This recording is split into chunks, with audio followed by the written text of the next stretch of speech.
जब ठंडी शल्य चाकू मेरी चारों टांगों को चीरती है तो शरीर की सुंदरता नहीं बल्कि शरीर का हर एक कोशिका जैसे दर्द से चीख उठती है। मैं समझ नहीं पाता कि मेरे जीन में तो अमरता का रहस्य लिखा है, फिर भी मैं मुश्किल से 20-22 साल ही क्यों जी पाता हूँ। मैं नहीं समझता।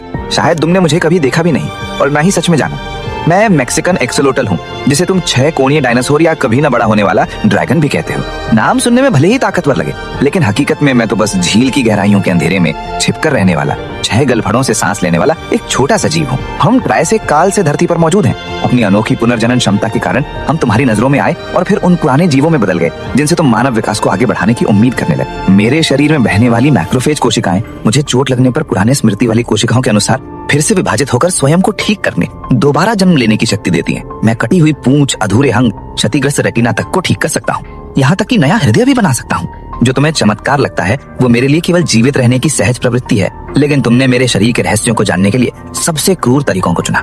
जब मेरे अंग काटे जाते हैं तो 24 घंटे में रक्त नलिकाएं सिकुड़कर रक्त स्राव रोक देती हैं। विशाल कोशिकाएं इकट्ठा होकर मृत ऊतकों को हटाती हैं और वृद्धि कारक छोड़ती हैं।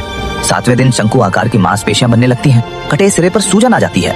2 हफ्तों बाद हड्डियां और मांसपेशी रेशे आकार लेने लगते हैं। तंत्रिका तंत्र दोबारा बनता है। 60वें दिन एक बिल्कुल नई भुजा पूरी तरह पुनर्जनित हो जाती है, जिसकी त्वचा पुराने अंग जैसी ही होती है।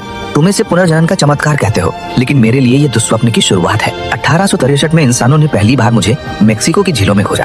तब किसी ने मुझे अपने गर्म हाथों में उठाया था। वही पहली और आखिरी बार था जब मैंने इंसानी दया महसूस की। उसके बाद मेरी किस्मत इंसानों के हाथों में कैद हो गई। मुझे बंद कांच के बर्तनों में डाल दिया गया और उसी पल मैंने जाना कि निराशा क्या होती है। अनगिनत ठंडी निगाहें मुझे घूरती रहीं। मेरी पुनर्जनन क्षमता को साबित करने के लिए वैज्ञानिक हर 60 दिन में मेरे शरीर का कोई ना कोई हिस्सा काट देते और फिर उसके दोबारा उगने की प्रक्रिया दर्ज करते। ये सिलसिला मेरी मृत्यु तक चलता रहा। मेरी टांगें 10 से भी ज्यादा बार काटी गई, दिमाग 6 बार और दिल तक 2 बार काटा गया। हर एक पुनर्जनन मेरे लिए लाखों बार चीर दिए जाने जैसा दर्द था। बहुत दर्द, असहनीय दर्द। शोध बताते हैं कि 2020 तक मेक्सिको में मैं जंगलों से विलुप्त हो चुका हूँ, लेकिन विडंबना यह है कि दुनिया भर की प्रयोगशालाओं में मेरे 10 लाख से भी ज्यादा साथी पाले जा रहे हैं। हम अपने घरों से मिट गए, लेकिन इंसानों की कैद में बढ़ते रहे। शायद एक दिन तुम समझोगे कि हर रहस्य को विज्ञान से नहीं सुलझाया जा सकता। कुछ जीवन अपने आप में चलता फिरता प्रश्न भी होते हैं और कभी न खत्म होने वाला उत्तर भी। हमने 300 मिलियन साल में प्रकृति के साथ सह अस्तित्व सीख लिया और तुम सिर्फ 3 पीढ़ियों की बुद्धि से प्राकृतिक नियमों को जीतना चाहते हो। अगर अगला जन्म मिला तो मैं अपनी ये पुनर्जनन शक्ति खो देना चाहूंगा। बस इतना चाहता हूँ कि झील के पानी में स्वाभाविक रूप से बूढ़ा हो सकूं। अगर तुमने मेरी कहानी सुनी है,